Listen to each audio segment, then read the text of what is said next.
Let's discuss. So Zolan, obviously Trump wants to run out the clock. It is expected that Republicans could win the House in a year.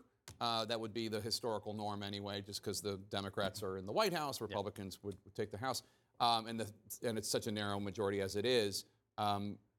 And these three judges, all appointed by Democrats, just gave them a little help. A little bit more time. And this actually goes back to the strategy that the former president and his team used, even going back to 2019, right? When the impeachment proceedings are going on and they're trying to also prevent his then White House counsel from appearing before Congress. The pace of these decisions is going to be key in whether or not all of these documents, all of this information that the Congressional Committee is looking for actually gets to see them at this point. Because as you said, the former president's strategy here and his team's strategy is going to be to get this thing stuck in litigation for as long as you possibly can until the clock runs out. The clock running out being, as you just noted, Jake, midterm elections, right? Because you can assume that after the midterm elections, and if Republicans were to take over and reclaim a majority, that might be the end of the line for the January 6th committee at that point. So the pace of this is going to be really fascinating. But you can also look, before this decision today,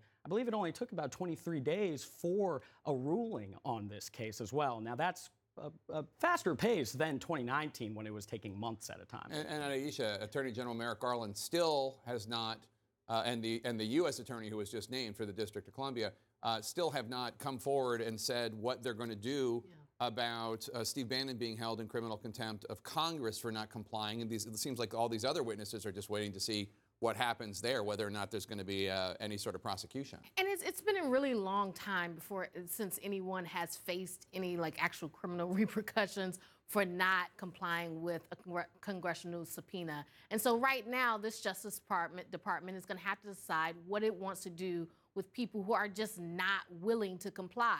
You know, you talked about norms. In the past, people generally would try to work something out with Congress. They wouldn't just say no blatantly, but that hasn't been the case with this, with the prior administration, and it worked really well for them. And so they're going to keep it up until they face some actual repercussions. And Ramesh, obviously Donald Trump has been attacking Liz Cheney, the conservative Republican from Wyoming, who has been standing up against the big lie, and she's on this committee.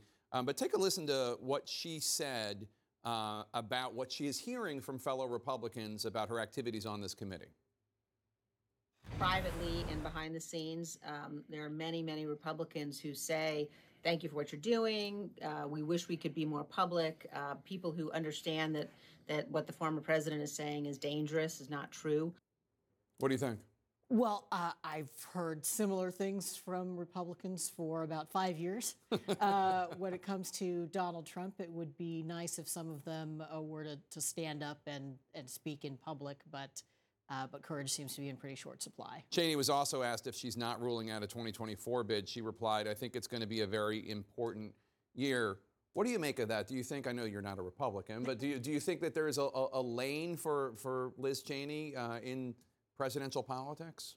I do. I think that there are a lot of Republicans that feel like they don't have a home right now, and so they are looking for some place to go. I'm not sure Liz Cheney is going to be the home that they might want to veer towards, but I think there's an opportunity in the Republican Party to really decide who they are going to be, and if they have a candidate that can draw away from this Trump idol that they have right now and really be competitive with those moderate voters that we saw a week ago in Virginia were not wanting to go with Biden or whoever's going to be on the ticket for the Democrats in 2024. Cheney may be an option. There may be a whole list of other ones as well. I just think that if one of your top three attributes is being anti-Trump, that there's not going to be an audience in the Republican Party. Not in the Republican primary.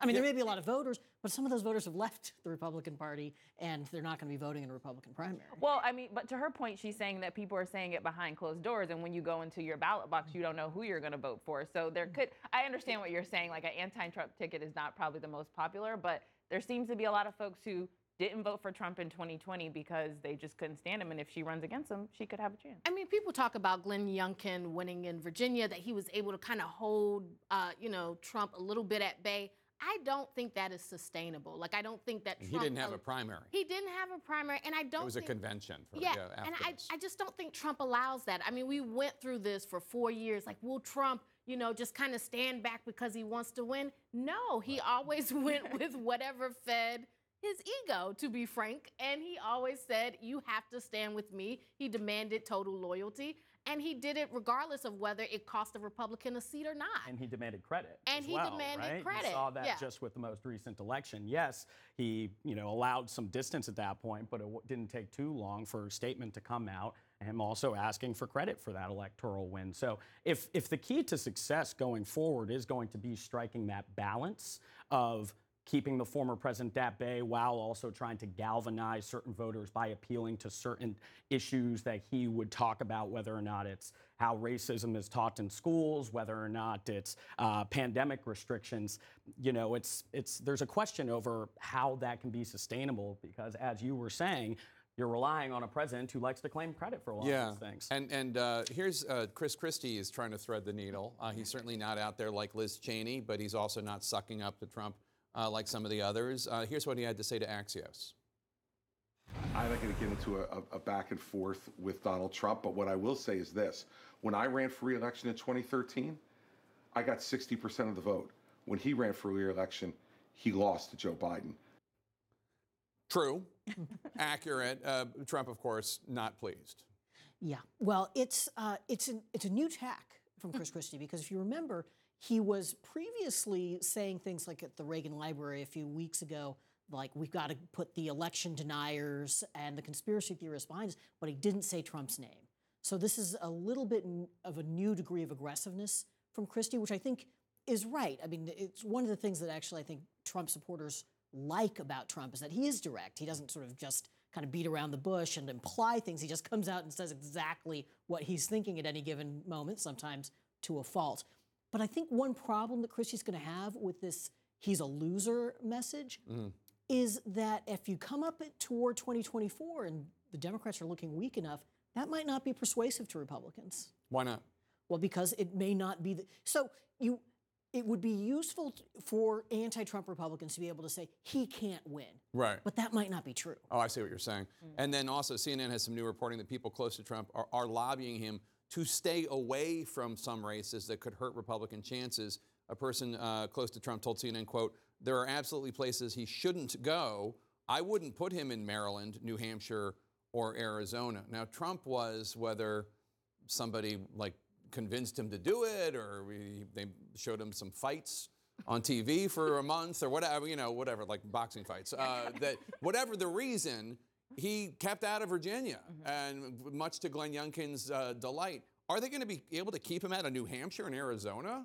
I think Trump hedges his bets as well, though, and I think he was very cautious about Virginia because it was a close race, and Youngkin really closed ground towards the very end. And if Trump went into Virginia and Youngkin lost, then he was going to lose a lot of steam. But the thing about Trump is that he doesn't actually have to show up in states for the Trumpisms to show up. And Youngkin ran on Trump's policies, and I'm not talking about lowering taxes for corporations. I'm talking about Trump put an executive order to end diversity training in his administration, and then Youngkin ran on an anti-critical race theory ballot. Trump has been anti-abortion. Youngkin has been anti-abortion. And so it was like putting these little drops of like, I'm with this guy, but he doesn't need to show up so they can still create the. All right, thanks all of you for being here. Appreciate it.